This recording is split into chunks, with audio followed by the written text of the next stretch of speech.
अनंत सुख सम्राट आदि सद्गुरु, सर्व आत्माओं के सद्गुरु, सर्व सृष्टि के सद्गुरु, सद्गुरु सुखराम जी महाराज धन्य हो, धन्य हो। परम दयाल सद्गुरु दरियाव जी महाराज धन्य हो, धन्य हो। परम दयाल सद्गुरु बाबा जी महाराज धन्य हो, धन्य हो। टालनपुर धाम ने बारंबार प्रणाम स्वीकार हुए। राम सभा में राम राम महाराज सभी को राम राम सा, सभी को बारंबार प्रणाम।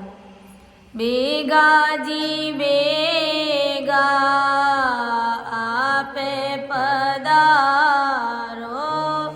बेगा जी बेगा आप पधारो, दया करो गटे भाए राम जी, दया करो गटे इन झूठा संसार में अब नहीं आवड़े, इन झूठा संसार में अब नहीं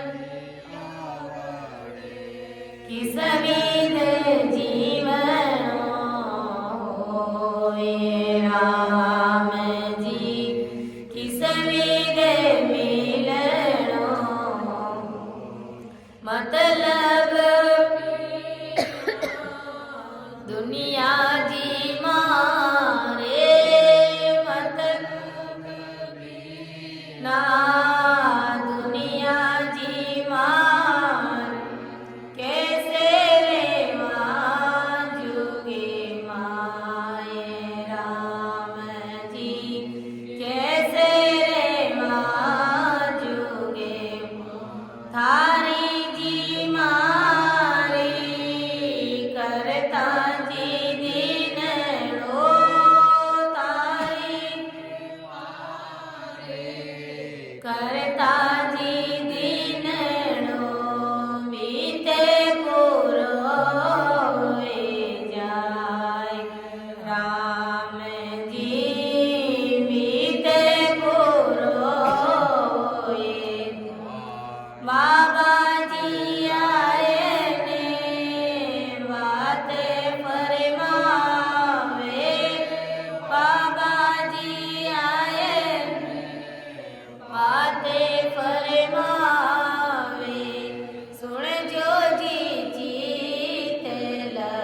सद्गुरु सुखराम जी महाराज धन्य हो परम दयाल सद्गुरु दरियाव जी महाराज धन्य हो परम दयाल सद्गुरु बाबा जी महाराज धन्य हो।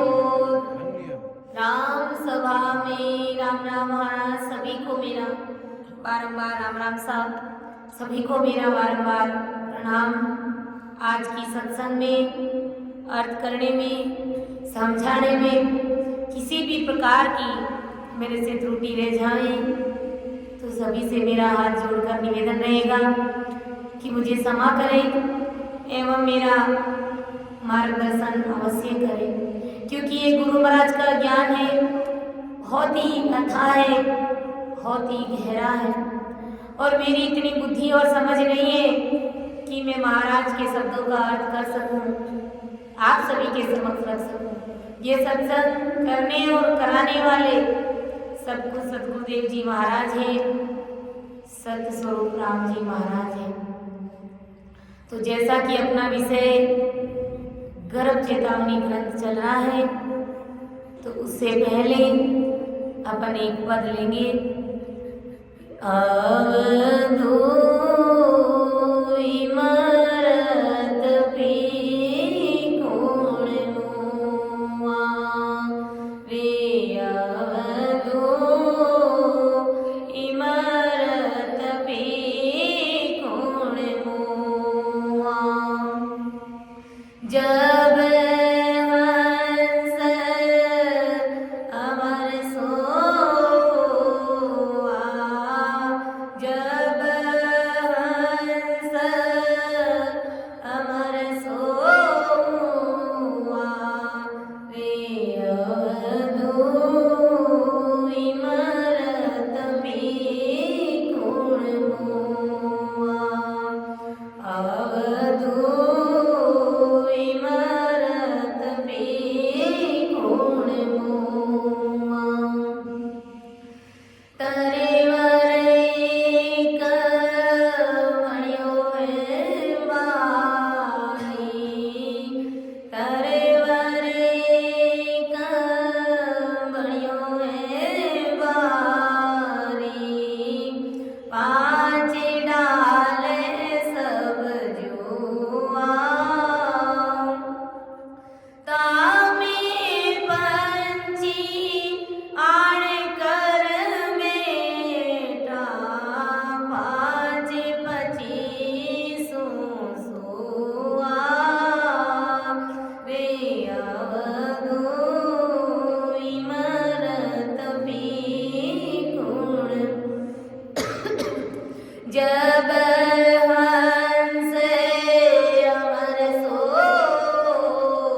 सिंचा नीर ब्रह्म जल के था, सिंचा नीर ब्रह्म जल के था, तासो ए गुण हुआ जन सुख राम मिर्च सो मिलना, हंसा सब तज जुआ रे अवधु इमरत पी गुण मुआ रे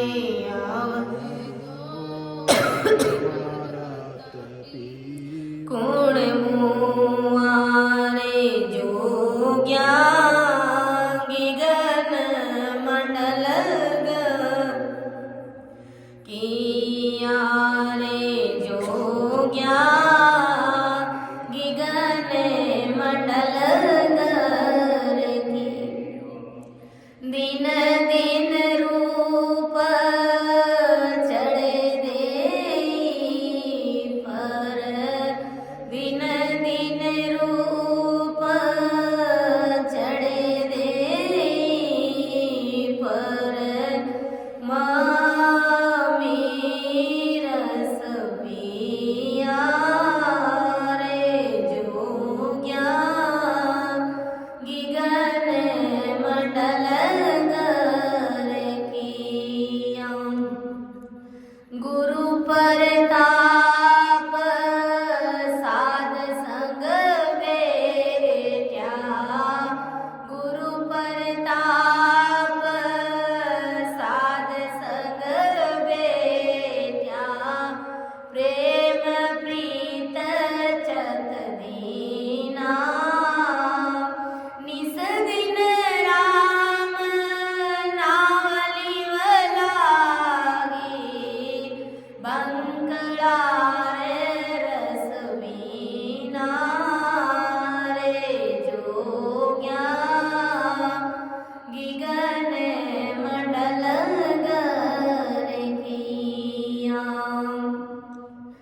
दिन दिन रूप चढ़े दे पर, मामी रस पिया रे जोग्या गिगन मंडल किया, गरजी गिगन धरण दुजाणी, गरजी गिगन धरण दुजाणी, जल बिन पवन रस पिया, नदिया चाली पिचम के गेले, सुरत सबद संग किया रे जोग्या गिगन मंडल किया, दिन दिन रूप चढ़े दे पर, दिन दिन रूप चढ़े दे पर, मामी रस पिया रे जोग्या गिगन की, धर्म राय सिर पाव दिराया, धर्म राय सिर पाव दिराया, सुरत सबद मिल कीना, तीनों चाले मेरे सो आगे, तीर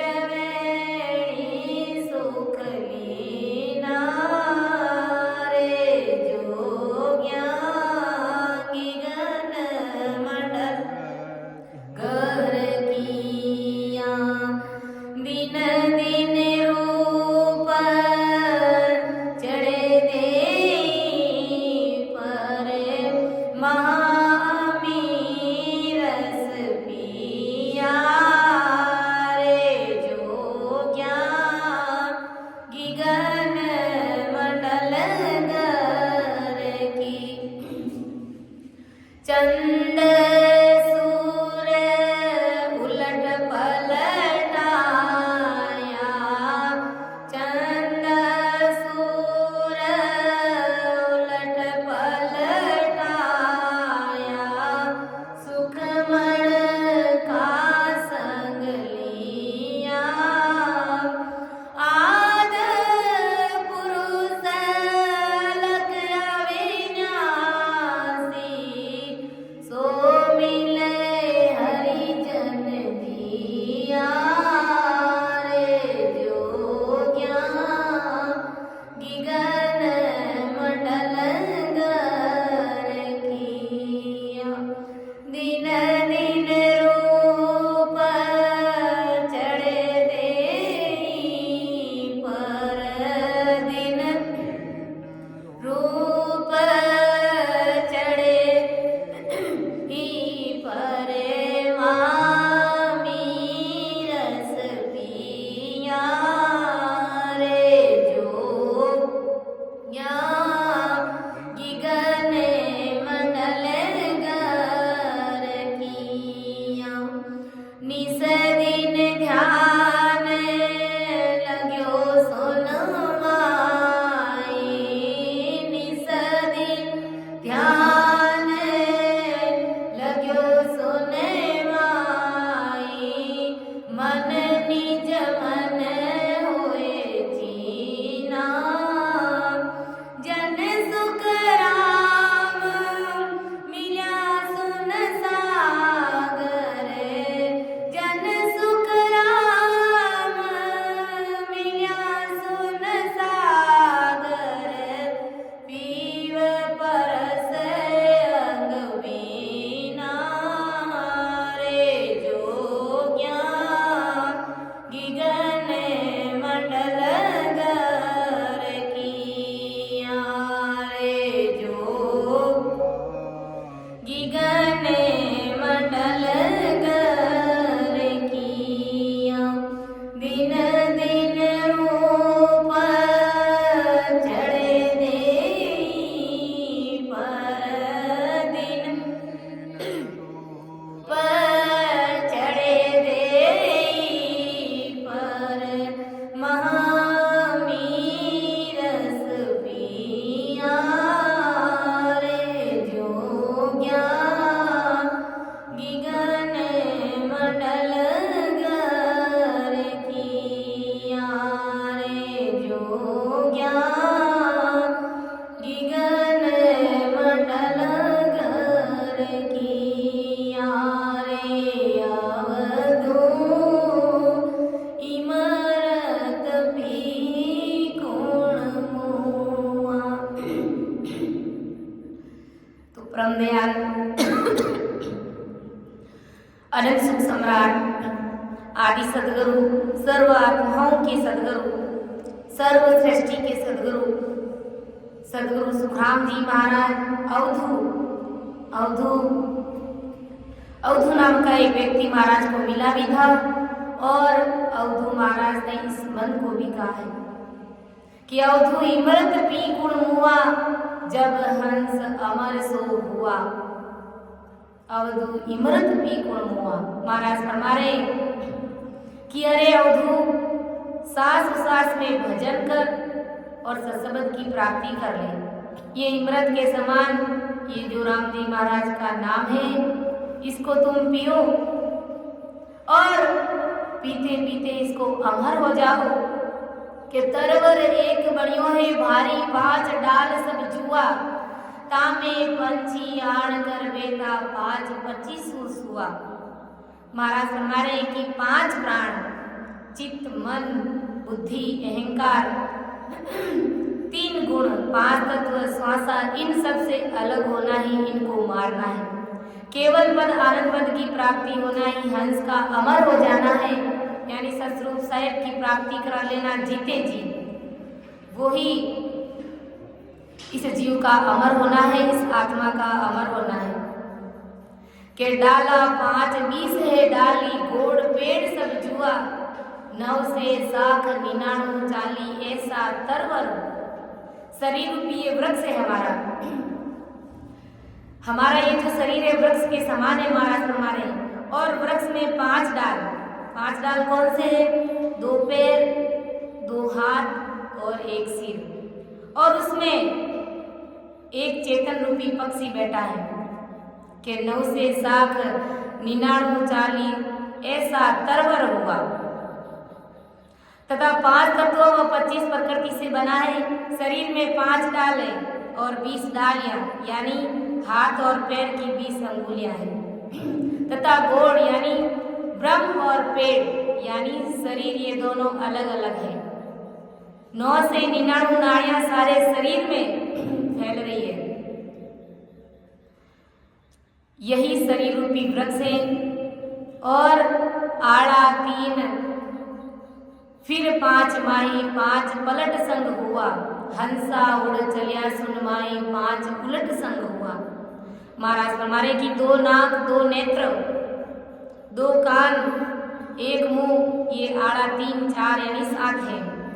5 अंगों से तन मन वचन सूरत निरत लगाकर भजन ही 5 मिनट संग करना है। इस तरह भजन, इस तरह हंस भजन कर सुन यानी निरंजन निराकार पद में 5 प्राणों और 5 तत्वों से अलग होना ही 5 मिनट संग जुआ है। और ब्रह्म की भक्ति करना ही ब्रह्म जल नीर सींचना है। इसी से यह गुण हुए हैं। आदि सतगुरु जी महाराज फरमाते हैं कि सबसे अलग होकर ब्रह्म पद की प्राप्ति होना ही वृक्ष यानी शरीर से परमात्मा का मिलना है। तथा हंसा सबसे अलग हो गया है, अमर हो गया, मतलब केवल पद आनंद पद की प्राप्ति हो गई। ऐसा परमदयाल आदि सतगुरु सुखराम जी महाराज फरमाते हैं। और अब अपना गर्भ चेतावनी ग्रंथ चल रहा है जिसमें आदि सतगुरु सुखराम जी महाराज शिष्य को बता रहे हैं। जब शिष्य ने पूछा कि वो गुरुदेव जी महाराज इस जगत में, इस संसार में मैं किसी को अंधा देखता हूँ, किसी को बहरा देखता हूँ, किसी को गूंगा देखता हूँ, किसी को लंगड़ा देखता हूँ, किसी को काना देखता हूँ, किसी को बाड़ा देखता हूँ, किसी को भांज देखता हूँ। तो ये किन कारणों से होते हैं? पिछले जन्म में क्या उन्होंने ऐसे गुनाह किए, क्या कर्म किए जिनकी वजह से वो इस जन्म में मनुष्य देह पाकर भी ऐसा दुख भोगते हैं, ऐसी सजा भोगते हैं? तो वो किन कारणों से होता है? ऐसा शिष्य आदि सतगुरु जी महाराज से पूछता है। तो सतगुरु जी महाराज परमदयाल आदि सतगुरु सुखराम जी महाराज क्या फरमाते हैं कि तिरिया पर्ण मर मर जाए, पूरब पाप पहुँचे आए। पूरब पाप सुन सिसैया, खादा है दर्द और दुख देया। के तिरिया पर्ण मर मर जाए, पूरब पाप पहुँचे आए। पूरब पाप सुन सिसए, खादा धर्म और दुख दे। साईं ने पुरुष को नीति से, मेहनत से धन कमाने का धर्म दिया था। सतगुरु परमात्मा राम जी महाराज ने संसार के हर पुरुष को नीति से, मेहनत से धन कमाने का धर्म दिया।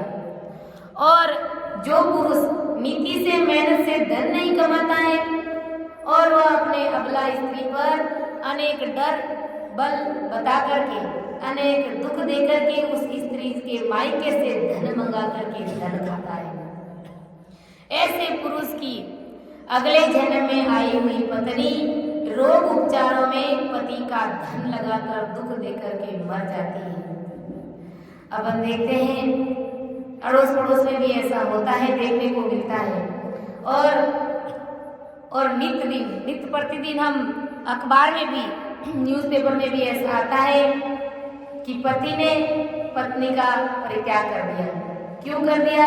क्योंकि वो मायके से धन लेकर के नहीं आई और रोज सुबह शाम उठते बैठते उसको मारता है, पीटता है कि तुम्हारे बाप के घर से धन लेकर के आओ, रुपये पैसे लेकर के आओ, मैं धंधा करूं, मैं अपने बच्चों को पालूं। अब ये विचार नहीं करते कि जिस पिता ने अपने कलेजे के टुकड़े को तुम्हारे हाथों में सौंप दिया है, अब तुम कमा करके भी नहीं खा सकते, ना खिला सकते, वो भी अपने बाप के घर से ला करके। तो महाराज क्या फरमा रहे?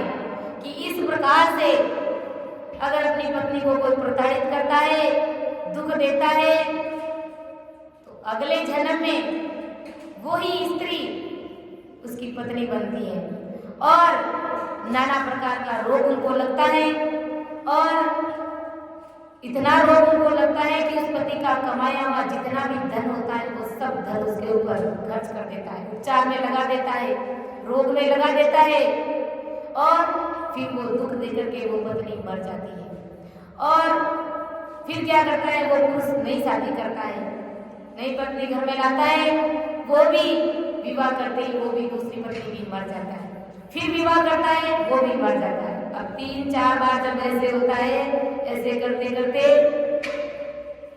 उसका बुढ़ापा आ जाता है, मानव तन हार जाता है, भजन भक्ति सिमरन नहीं कर पाता है क्योंकि वो अपने कर्मों का दंड भोगता है। इनकी वजह से वो इस संसार में, इस जगत में दुख पाता है। इसलिए हमें किसी को दुख नहीं देना है, जितना हो सके उतना ही कमाना है, जितना राम जी महाराज ने प्रारब्ध में हमें लिखा है उतना ही हमें मिलेगा।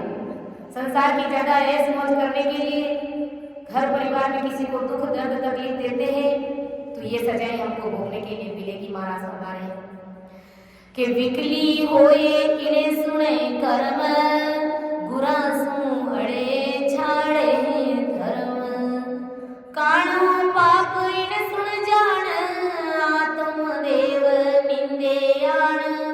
विकली यानी विकली कब बनता है, गुरु से ज्ञान सुनने के बाद भी सत्स्वरूप ज्ञान और माया का ज्ञान, इसका फर्क जानकर गुरु ज्ञान धारण करने की समझ नहीं ला पाता है। यानी गुरु महाराज का ज्ञान सुन लिया, समझ लिया और उन्हें यह भी मालूम हो गया कि सत्स्वरूप परमात्मा राम जी महाराज का ज्ञान क्या है और माया का ज्ञान क्या है, इन दोनों में रात और दिन का फर्क है।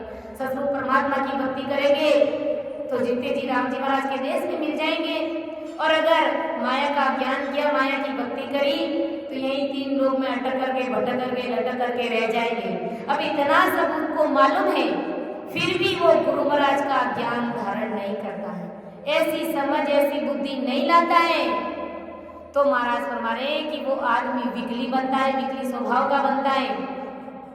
और ऐसे को तो महाराज ने धृत्यता ज्ञान में धिक्कार कहा है कि महाराज का ज्ञान समझ लिया, समझ में आ गया और फिर संसार में लोक लाज के डर से वो महाराज के ज्ञान को धारण नहीं करता है कि संसार के लोग मुझे क्या कहेंगे कि वो पहले तो देवी देवताओं को मानते थे और अब देखो ये संत बढ़िया है।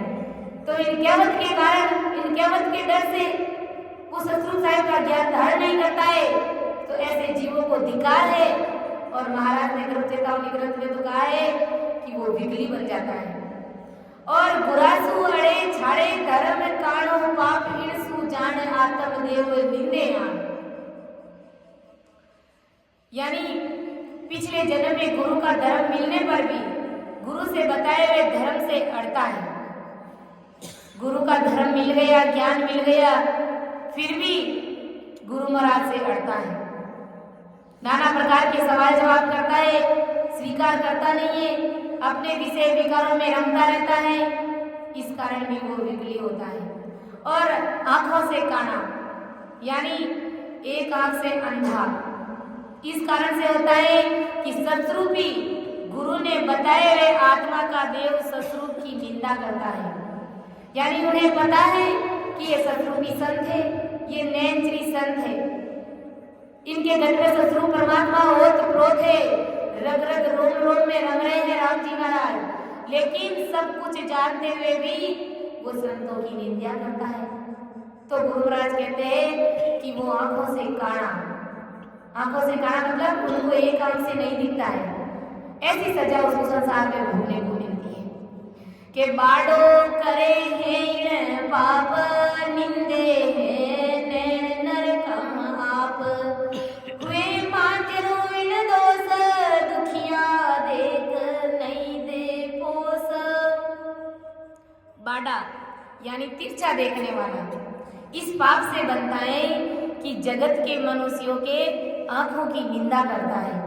बाड़ा कैसे बनता है? गुरु महाराज कहते हैं कि संसार में लोगों की आंखें देखता है और आंखों में कमी कसूर निकालता है। इनकी आंखें ऐसी है, ये बिजली आंखों का है, ये कायरी आंखों का है, ये बुरी आंखों का है, तो ऐसी बकवास करता है। तो गुरु महाराज कहते हैं कि अगले जन्म में वो बाड़ा होता है। और मांजरा, मांजरा किसे कहते हैं? जिसकी आंखें बिल्ली के समान होती है, कि बिल्ली के जैसे आंखों वाला इस बात से होता है कि खुद के पास जरूरत से अति ज्यादा होकर भी दुखी जीव को उधार नहीं देता है। मांजरा यानी जिसे अपन अपनी भाषा में शायद ऐसे कायरी आंखों वाला भी कहते हैं। तो गुरु महाराज कहते हैं कि बिल्ली के जैसी आंखें उनकी होती हैं कि इन पाप दंडों के कारण होती है कि उन्होंने पूर्व जन्म में उनके पास में खूब सारा धन था और खूब सारा धन होते हुए भी उन्होंने दुखी जीव को उधार नहीं दिया, उनकी सहायता नहीं करी, दुखी की दीन दयालों की उन्होंने मदद नहीं करी। इस कारण से वो मांजरा हो गया, यानी कायरी आंखों का हो गया, बिल्ली की जैसी आंखें उसकी बना दी राम जी महाराज ने। क्योंकि साईं ने हर किसी को जरूरत से ज्यादा अगर दिया है तो वो किस लिए दिया है? राम जी महाराज ने हमें अगर जरूरत से ज्यादा धन दिया है तो वो किस लिए दिया है? सब कुछ अपने लिए ही नहीं दिया है, दूसरों की भलाई के लिए भी दिया है कि दूसरों की मदद करो। अगर किसी के पास में आवश्यकता से अधिक धन है तो गरीबों में उनकी मदद करो। अभी जैसे सर्दी में ठंड पड़ रही है तो कंबल की व्यवस्था करें, अगर कोई भूखे हैं तो भूखे को भोजन खिलाएं। इसलिए राम जी महाराज ने साईं ने हमें धन आवश्यकता से अधिक दिया है, कोई अपने लिए ही सब कुछ नहीं दिया है। इस कारण से गुरु महाराज फरमाते हैं कि वो मांजरा भी हो जाता है, यानी बिल्ली के जैसी उनकी आंखें हो जाती हैं। यह मनुष्य अपने सुख के सामने दुखी जीव को जानता भी नहीं है और दुखी जीव नहीं जानने के कारण दुखी जीव को उधार भी नहीं देता है। इस कारण मनुष्य मांजरा हो जाता है, यानी बिल्ली की जैसी आंखें हो जाती हैं। जो गर्भ में करार किया था दुखी जीव देखकर पोषण करूंगा, वह दुखी जीव देखने का विज्ञान गमा देता है। गर्भ में क्या कौल करार किया था कि अगर आप मुझे आवश्यकता से अधिक धन देंगे तो मैं दूसरों की भलाई भी करूंगा और प्राणी मात्र पर दया का भाव रखूंगा। और गर्भ में अपन क्या कौल करार करके आए, एक बार फिर से अपन सुनेंगे। गुरु महाराज ने फरमाया है, क्या जीव करार करके आया कि हे साईं सिरजनहार आप सुनो, आप मुझसे दूसरे दुख जैसे चाहिए वैसे भुगताने वाले सब दो, लेकिन इस गर्भवास से मुझे बाहर लेकर के आ जाओ।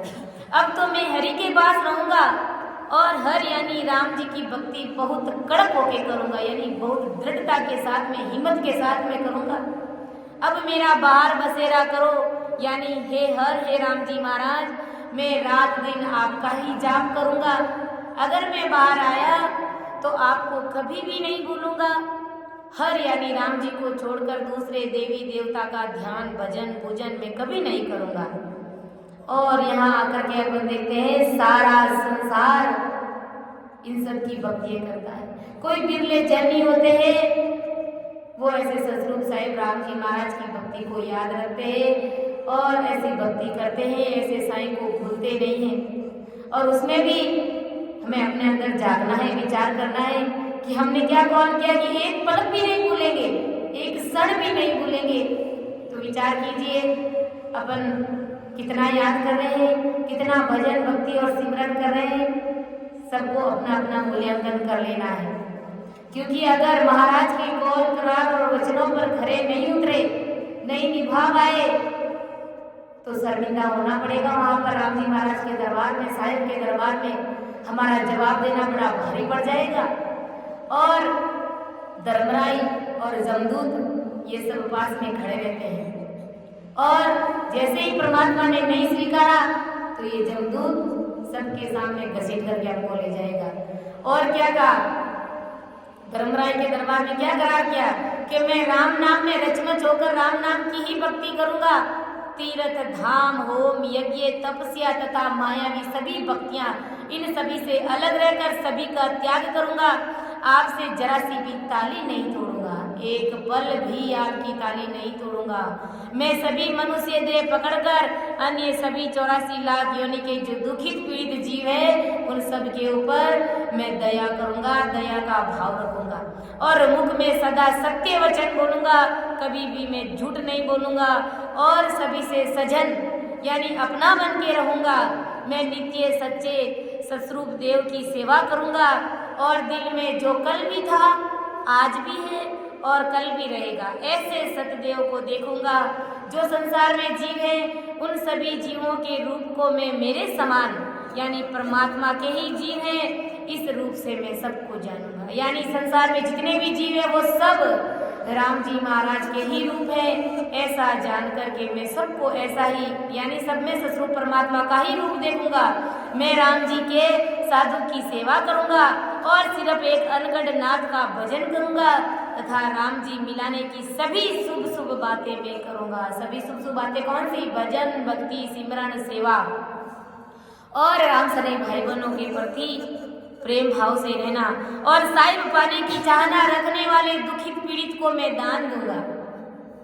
यानी मेरे से जितना ज्यादा बनेगा उतनी मैं तन धन से मदद करूंगा।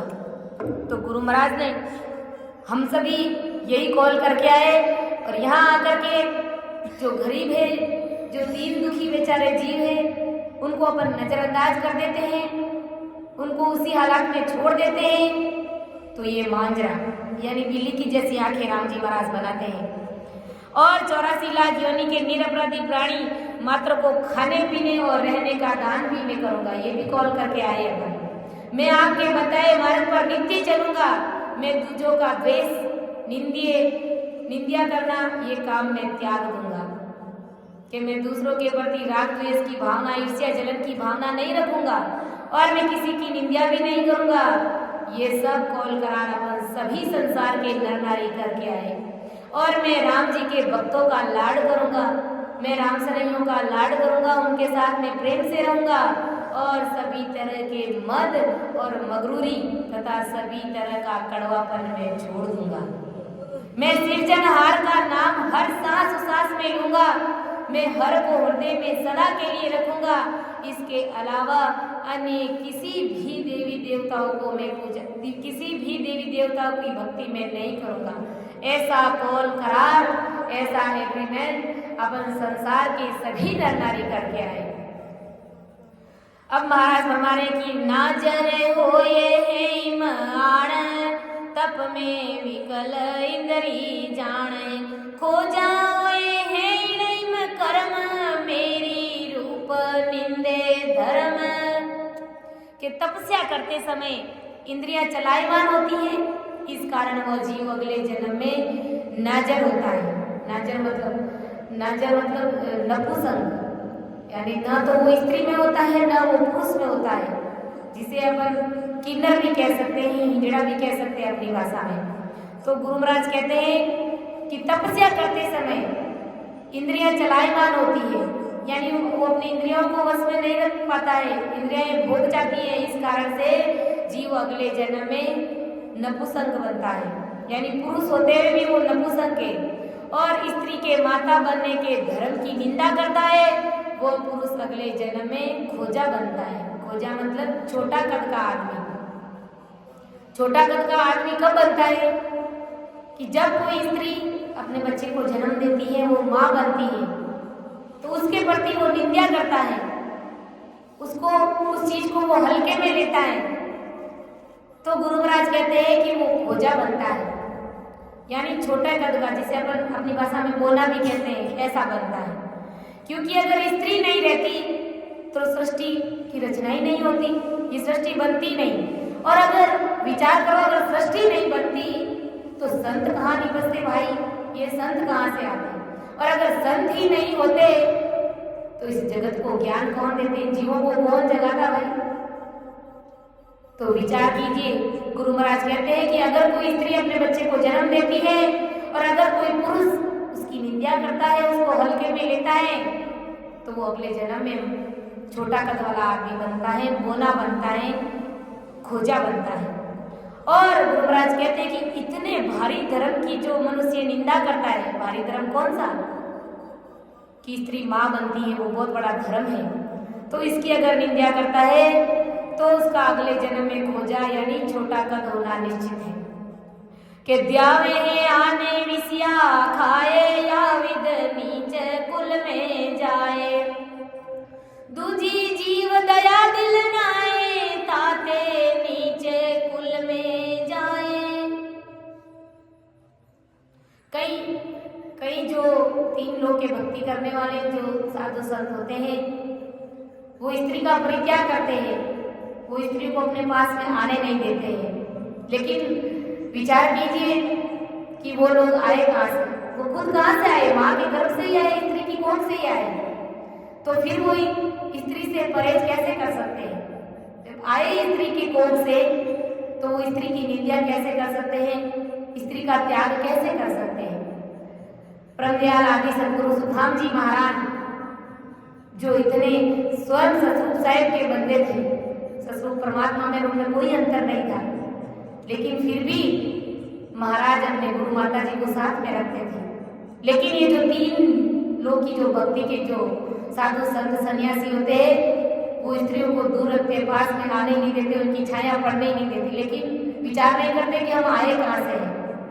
तो गुरु महाराज कहते हैं कि इस प्रकार अगर कोई निंदा करता है तो वो छोटा कद वाला बनता है और सतस्वरूप देवता की भक्ति को छोड़कर भेरू, भोपा, खंडोपा, मैसोबा, शीतला, दुर्गा, खेतपाल ऐसे पाप करते देवता की ध्यावना करता है और नीच प्रकार से विषय रस भोगता है। यानी जिन देवी देवताओं को बलि चढ़ाई जाती है ऐसे देवी देवताओं की भक्ति करता है, उनको अगर ध्यावता है और विषय वासनाओं का भोग करता है तो वो अगले जन्म में नीच कुल में जन्म लेता है। नीच कुल में मतलब छोटी जाति में, हल्की जाति में, नीची जाति में। जो मनुष्य निरपराध प्राणी पे दया न बताते और मार मार करके खा जाते हैं, जो निरपराधी जो मुख बधिर जीव होते हैं उनके ऊपर दया नहीं करते हैं और उन जीवों को मार मार करके खा जाते हैं तथा आन देवताओं को बलि भी चढ़ा देते हैं, वह मनुष्य नीच कुल में जन्म लेता है। नीच जाति में, हल्की जाति में जन्म लेते हैं। क्यों लेते हैं? कि वो एक तो जो बलि चढ़ाने वाले देवी देवताओं को मानता है, पूजता है और यहाँ तक कि उन देवी देवताओं के लिए किसी जीवों को बलि भी चढ़ा दिया जाता है।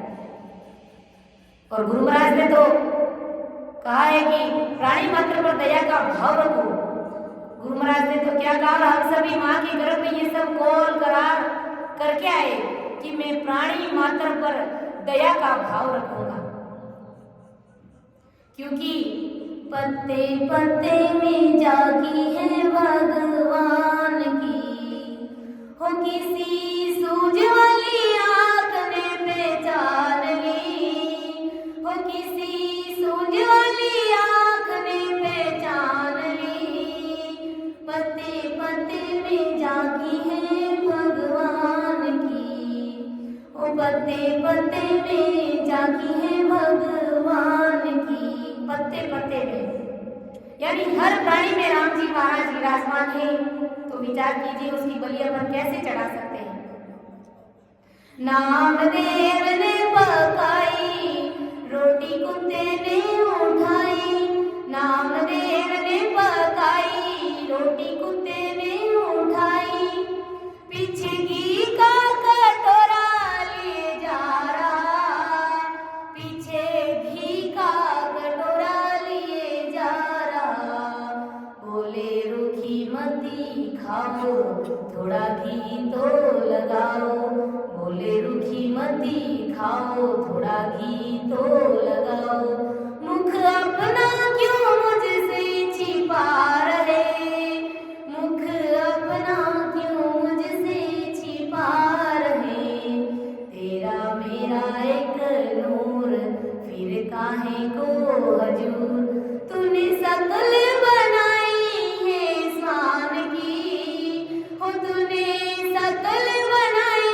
है स्वान की, मुझे ओढ़नी ओढ़ाई इंसान की, हो पत्ते पत्ते में जागी है भगवान की।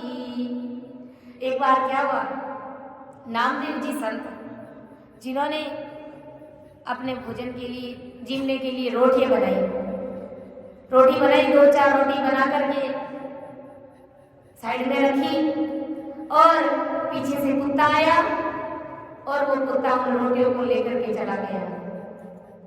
तो नामदेव जी सब कितने दयालु थे कि घी की गिलोड़ी लेकर के उन कुत्ते के पीछे गए और कहा कि स्वामी रूखी मत खाओ, थोड़ा घी तो लगाओ, मुख अपना क्यों मुझसे छिपा रहे, कि मुख मत छिपाओ और घी लगा करके चौपड़ करके इस रोटी को जीमिए आप, क्योंकि आपका और शरीर, आपका और मेरा शरीर एक जैसा ही है। बस फर्क इतना है कि राम जी महाराज ने आपका शरीर कुत्ते का बना दिया, श्वान का बना दिया और मुझे ओढ़नी इंसान की बना दी, यानी मुझे इंसान बना दिया, इतना ही फर्क है। बाकी आत्मा तुम्हारी और मेरी दोनों की बराबर ही है, सेम ही है, इसलिए कोई फर्क नहीं है इसमें। इसलिए तुम रोटी चौपड़ करके जीमिए, कोई बात नहीं, जीम कर कुत्ते जो रोटी उठा करके लेकर के आ गए तो कोई बात नहीं। लेकिन ऐसे ऐसे भी संत हुए थे, कितने जीवों पर दया का भाव रखते थे। और यहाँ पर 3 लोग की भक्ति में जो देवी देवता है उनकी भक्ति करने वाले उनके अनुयायी क्या करते हैं, निरपराध प्राणियों की बलि चढ़ा देते हैं। और संत कितने दयालु होते हैं, तो ऐसी दयालुता की भावना हमें भी रखनी है। आगे गुरु महाराज क्या फरमाते हैं कि तीजो थर में करणी नाय, ताते हीण कुल में जाए, मंत्र मूठ सीखे आए, जद्यो पड़े मिथम जाए।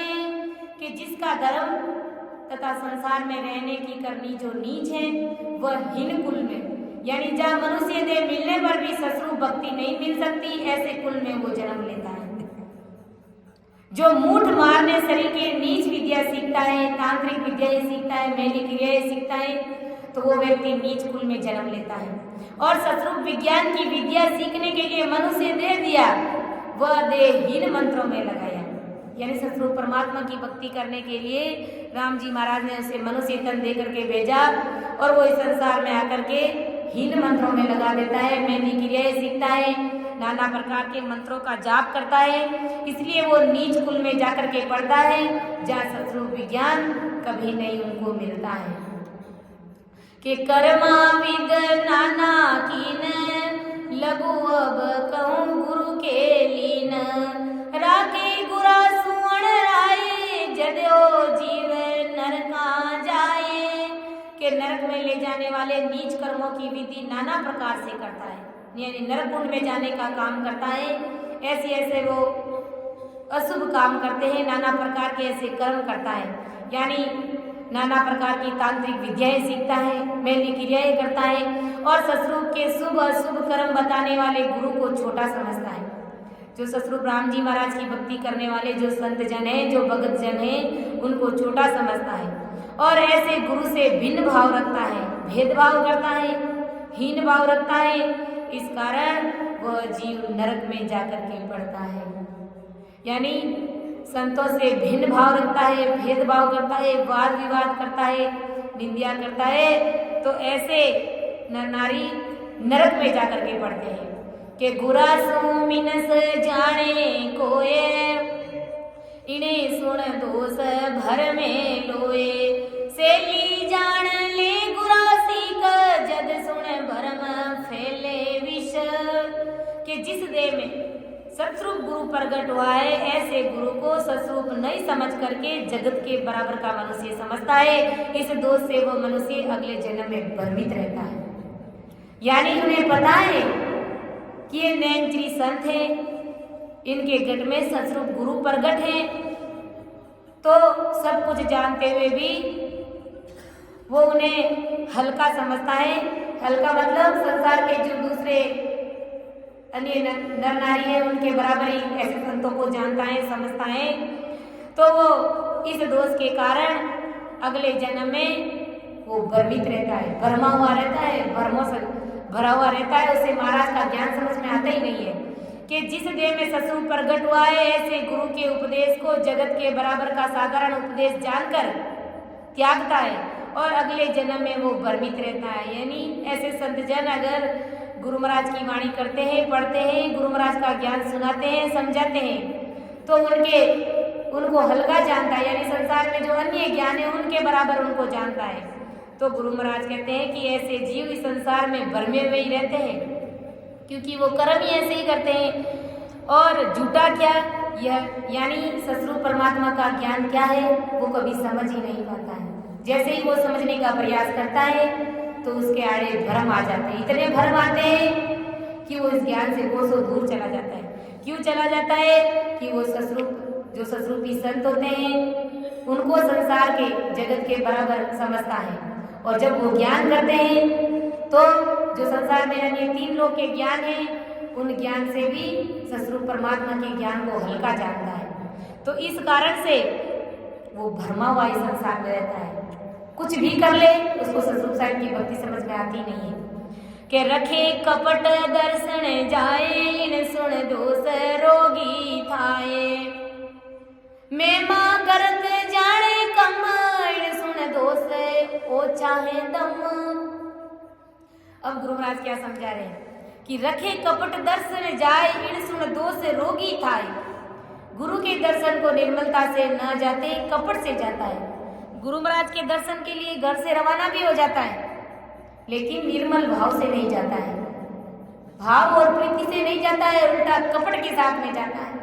कि जाते हैं, देखते तो सही संत क्या कर रहे हैं, संत कौन सी बात करेंगे, और जब वो संत आ जाता है कपट के साथ में और संत ज्ञान की कोई बात भी करते हैं तो उसको बड़ा चढ़ा करके हंसता है, मजाक में लेता है। इस कारण वह मनुष्य अगले जन्म में रोगी बनता है। सतरूप यानी नाना प्रकार के रोग उसको लगते हैं, भारी रोग उनको लगता है। सतरूप ज्ञान बताने वाले गुरु की महिमा सतरूप के पराक्रम की न करता है, और अन्य भेरू भोपा ऐसे विकारी माया के संतों के पराक्रम से कम बताकर उनकी महिमा करता है। यानी जो 3 लोक का ज्ञान है उनकी महिमा बड़ी सूरवीरता के साथ में, बड़े पराक्रम के साथ में, बड़ी ऊंचाई से करता है, बढ़ चढ़ करके करता है। और जो सतरूप राम जी महाराज का ज्ञान है महिमा तो उनकी भी कर रहा है, लेकिन 3 लोक की भक्ति का जो ज्ञान है उनसे सतरूप परमात्मा के ज्ञान को हल्का जानता है और उनकी महिमा करता है। तो गुरु महाराज कहते हैं कि ऐसा अगले जन्म में 77 करोड़ 76 लाख जो सासा राम जी महाराज हर मनुष्य को देकर के भेजते हैं, तो उसमें वो कमी हो जाती है। उसकी कमी क्यों हो जाती है कि एक तो वो छल कपट से गुरु महाराज के पास में आता है, फिर गुरु महाराज के ज्ञान की महिमा तो करता है लेकिन हल्के में करता है।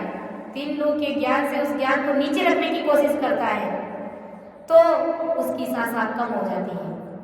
शुरू से ही उनको सासा कम देकर के भेजते हैं, और मनुष्य देह में समझ आने के बाद सतरूप गुरु की महिमा सतरूप के समान नहीं करता है, न ही समझ दे के समान करता है। इस कारण उस मनुष्य की आयु ना समझ दे तक की बन जाती है, उसको किसी भी प्रकार की समझ ही नहीं रहती है। बिना समझ के लोग अपन संसार में देखते हैं तो इस कारण से रहते हैं। एक तो उनकी सासा में पूंजी भी खत्म कर देते हैं हम जी, क्योंकि अपने ही कर्मों के कारण करते हैं। क्योंकि सतरूप परमात्मा कहते हैं कि मैं तो कहीं आता नहीं हूँ, मैं कहीं जाता नहीं हूँ, और मैं किसी को दंड भी नहीं देता हूँ। सब जीव अपने अपने कर्मों के कारण दंड भोगता है, क्योंकि मैंने जो आंखें दी हैं वो किस लिए दी है कि गुरु महाराज का ज्ञान पढ़ना। मैंने कान दिए हैं किस लिए दिए हैं कि गुरु महाराज का ज्ञान सुनना। मैंने मुख दिया है किस लिए दिया है कि राम राम रटना और गुरु महाराज का ज्ञान करना। मैंने तुम्हें पाँव दिए हैं वो किस लिए दिए हैं कि गुरु महाराज के पास में जाना। इसलिए ये सब मैंने सही करने के लिए दिए, राम जी महाराज से मिलने के लिए दिए थे, लेकिन तुमने इनका मिसयूज किया, संतों की निंदा करी, नाना प्रकार के तुमने कर्म किए, और जैसे कर्म किए वैसा विज्ञान तुम्हारे अंदर तुमने खुद नहीं प्रकट कर लिया। तो सतरूप परमात्मा राम जी महाराज कहते हैं कि मेरा कोई दोष नहीं है, मैं किसी को भी सजा नहीं देता हूँ, मैं किसी को भी दुख नहीं देता हूँ। अपने ही कर्मों के कारण जीव दुख भोगता है। के लागे 3 फेर सुने पाप, जे कम सादर जाने आप,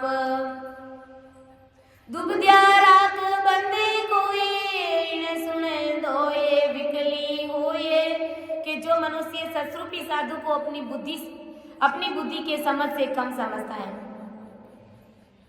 हमारी बुद्धि कितनी है कि हम जितना चाहें ससुर राम जी महाराज को समझ सकते हैं, और अगर उस समझ से कम अगर समझते हैं, हमारी बुद्धि तो बहुत है राम जी महाराज को समझने की, इस ज्ञान को समझने की, लेकिन मन में भाव में फर्क के कारण हम उनको हल्के में लेते हैं, कम समझते हैं, कम आंकते हैं।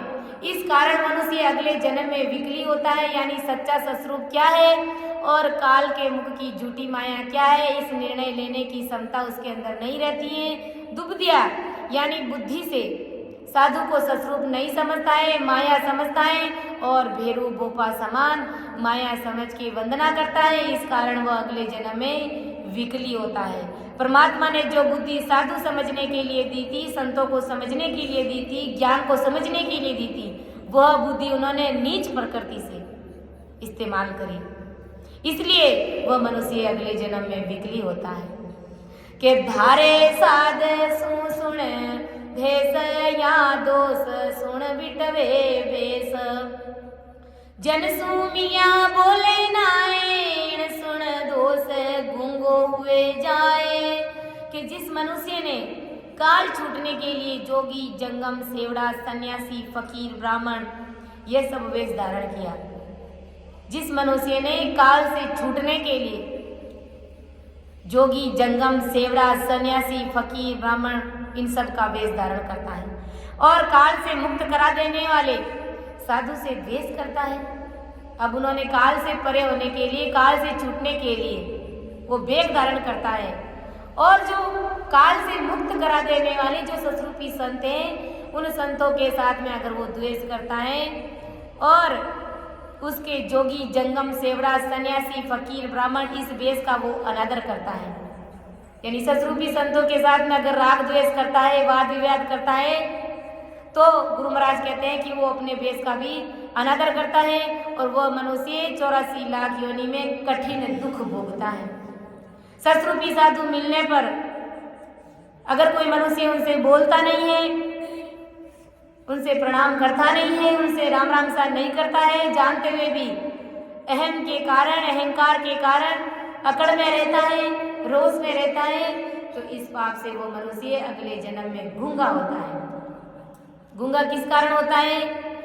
कि वो अहंकार के कारण, अकड़ के कारण संतों के सामने झुकता नहीं है, संतों को प्रणाम करता नहीं है, सस्वरूपी संतों से बोलता नहीं है, सब कुछ जानते हुए भी, तो अगले जन्म में वो क्या होगा? गूंगा ही बनेगा। कि हर जने देख मन रोसाए, इण सुन दोष नर कहाँ जाए, जन सुवाद मांडे कोये, इण सुन दोष क्रोधी होए।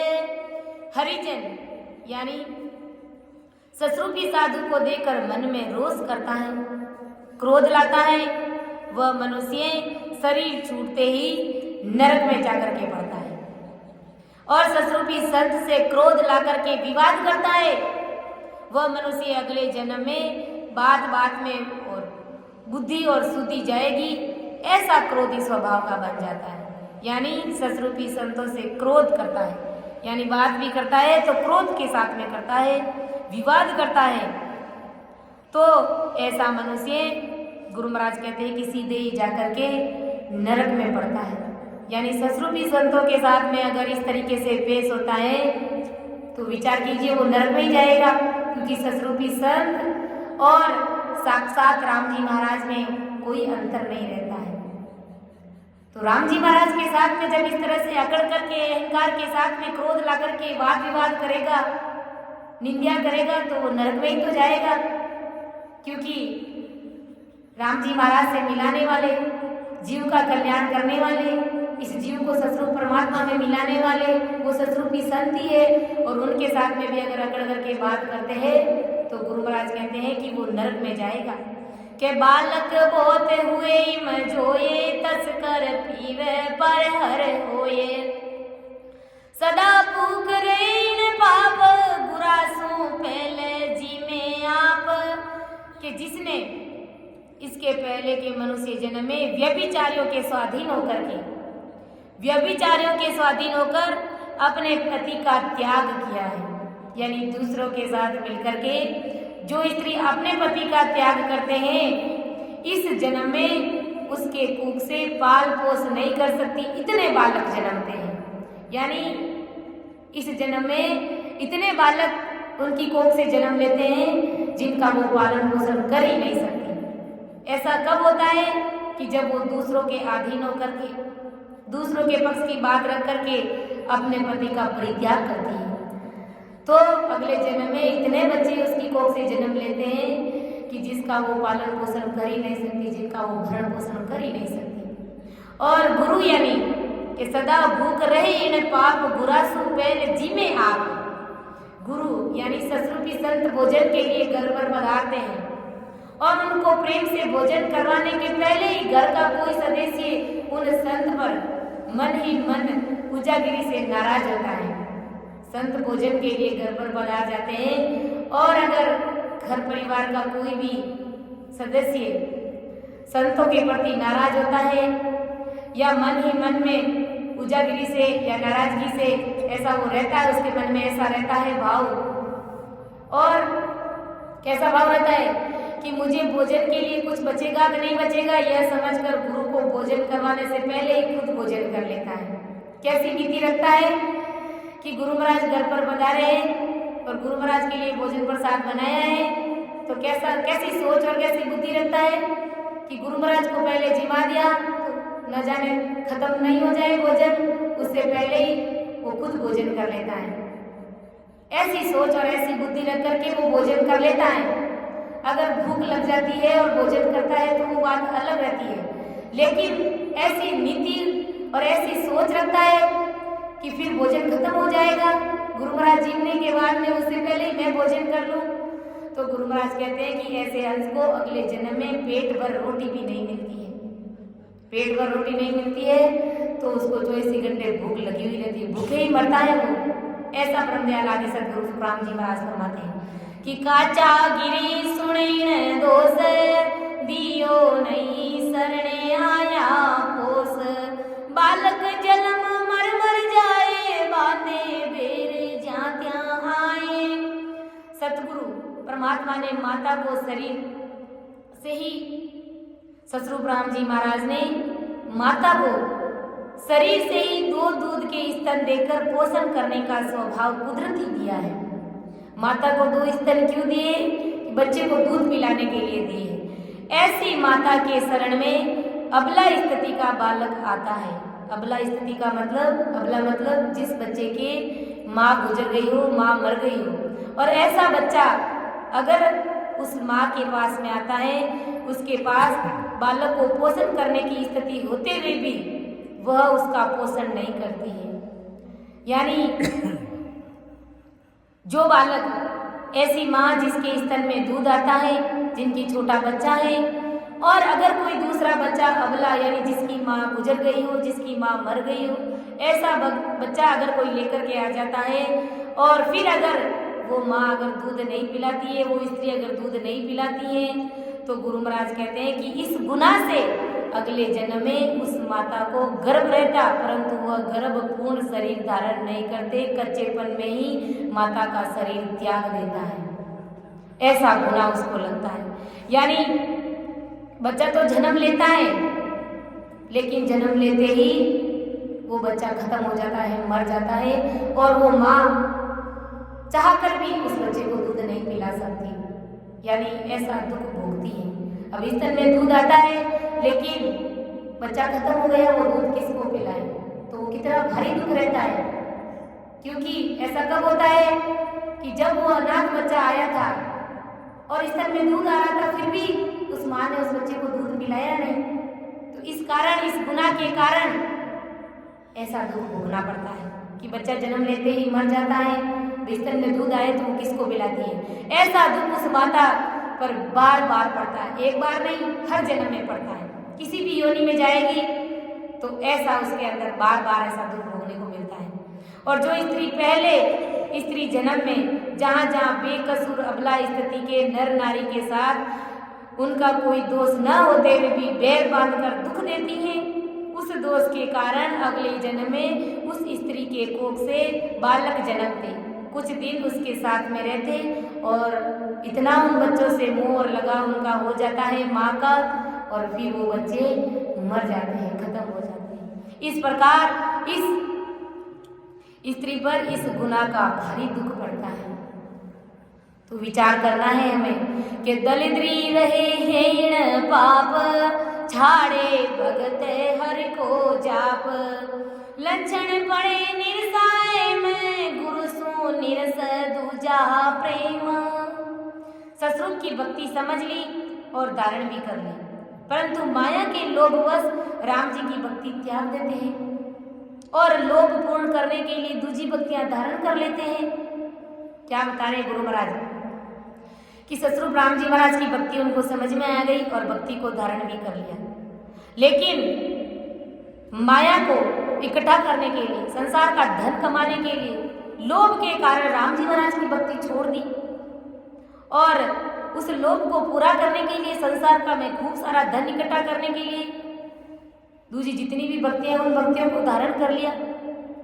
इस पाप के कारण जब अगला मनुष्य देह मिलता है तब वो अति दरिद्र के दुख भोगता है, यानी बहुत गरीबी रहती है, भारी दुखों का सामना उसको करना पड़ता है, क्योंकि राम जी महाराज ने उसको धन दिया और उसको ससुर राम जी महाराज की भक्ति भी दी और उन्होंने धारण भी कर ली, और संसार में धन इकट्ठा करने के लिए उस लोभ के कारण उन्होंने दूसरी भक्तियां बनाई, 3 लोग की भक्तियां बनाई। इस कारण अगले जन्म में वो भारी दरिद्र होता है, यानी भारी गरीबी होती है उसके घर परिवार में, भारी गरीबी के साथ में वो गुजरता है और दुख भोगता है। नर नारी मोक्ष देने वाले सतगुरु को ज्ञान से जानकर भी प्रेम नहीं करते, उल्टा नीरस बनकर रहते हैं, यानी निठले बनकर के रहते हैं, सब कुछ जानते हुए भी अनजान बने हुए रहते हैं और ऐसे संतों से प्रेम नहीं करते हैं। अन्य जगत के मायावी साधु तथा नर नारी के साथ दिल से प्रेम करते हैं। अब जो ससरूपी संत हैं उनसे प्रेम नहीं करते हैं और संसार के दूसरे नर नारी है उनके साथ में बड़े दिल के साथ में प्रेम करते हैं, प्रीति रखते हैं। तो ऐसे मनुष्य अगले जन्म में दरिद्रता सरी के हल्के लक्षणों के साथ जन्म लेते हैं, यानी गरीबी तो उनके पास में भी होती है लेकिन हल्की गरीबी होती है, हल्की गरीबी के साथ में वो जन्म लेते हैं। नर नारी मोक्ष देने वाले सतगुरु को ज्ञान से जानकर भी उनसे प्रेम नहीं करते, उल्टा नीरस बनकर के डेटे बनकर रहते हैं और अन्य जगत के मायावी साधु तथा नर नारियों के साथ में दिल से प्रेम करते हैं। ऐसे मनुष्य अगले जन्म में दरिद्र शरीर की हल्के लक्षण के साथ में जन्म लेते हैं, यानी गरीबी के साथ में जन्म लेते हैं। तो समय हो गया है, मैं अपनी वाणी को यहीं पर विराम दे रही हूँ। समझाने में, अर्थ करने में किसी भी प्रकार की मेरे से त्रुटि रही है तो मुझे क्षमा करें। सुन जो मैं निर्दोष हूँ, गांठ बांध जस होए, तुम्हारे बोलने हारे हो, क्या जानेगा को। परम दयाल अनंत सुख सम्राट आदि सद्गुरु, सर्वात्माओं के सद्गुरु, सर्व सृष्टि के सद्गुरु सुखराम जी महाराज, धन्य हो धन्य। राम सभा में राम राम महाराज, सभी को राम राम, सभी को प्रणाम।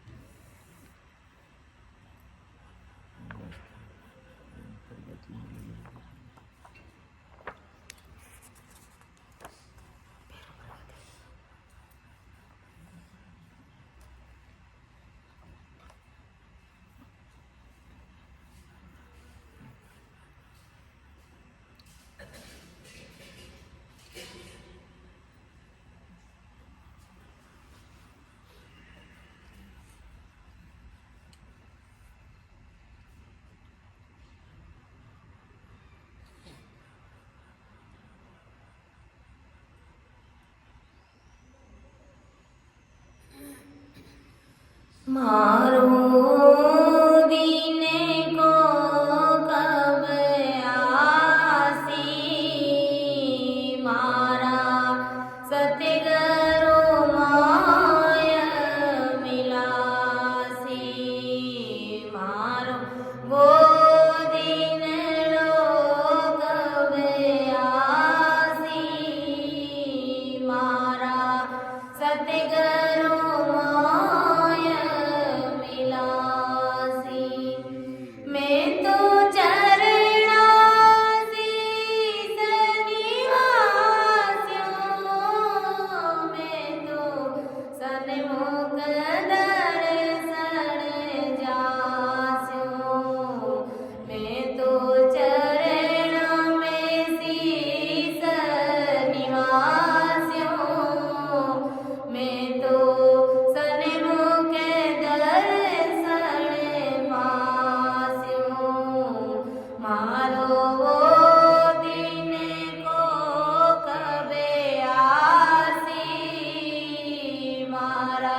दिन सूरज सोकवासी मारा सतगुरु मोय मुलासी दिन सूरज सोकवासी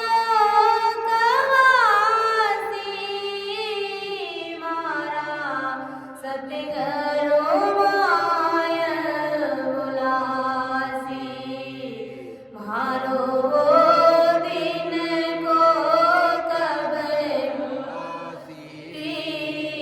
म्हारा सतगुरु मोय मिलसी म्हारो दिन लोक में आवे मारा सतगुरु मोय मिलसी म्हारो भूल को कबे आवे मारा गुर की रीस बुझावे मारो भूल को कबे आवे मारा गुर की रीस बुझावे मारो दिन लोक में आसी मारा सतगुरु मोय मिलासी कोई ऐसा हरिजन आवे मारा गुर सो मोय मिलावे कोई ऐसा हरिजन आवे मारा गुर सो मोय मिलावे कोई ऐसा हरिजन आवे मारा गुर सो मोय मिलावे मारो वो दिन को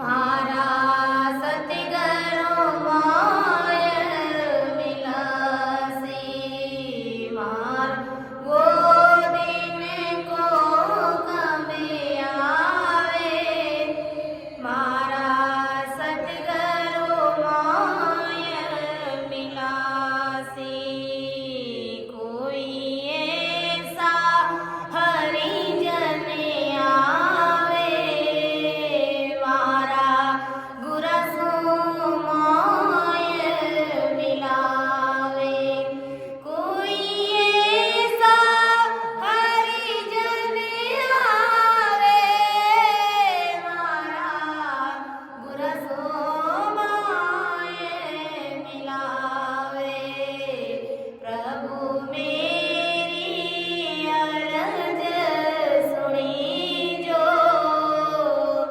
मेरे गुर सो सन्मुख कीजो प्रभु मेरी